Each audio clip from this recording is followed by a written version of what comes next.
Hello guys, welcome back to this channel. In today's tutorial, I'm going to show you how we can change our screen grid on the Samsung Galaxy phone.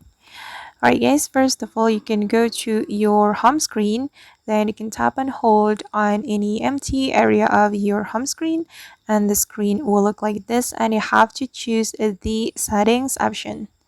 Again, here we can change our screen grid. We can change the home screen grid, app screen grid, and also the folder grid. And for instance, I'm going to change my apps screen grid. So we can click on it.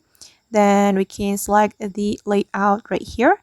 Choose the layout you would like to apply to your app screen grid.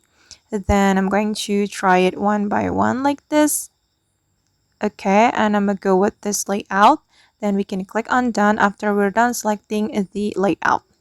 Okay, and now my app screen grid has been changed. And if you want to change your home screen grid, you just need to do the same step. You can tap and hold on any empty area of your home screen and select setting and select home screen grid.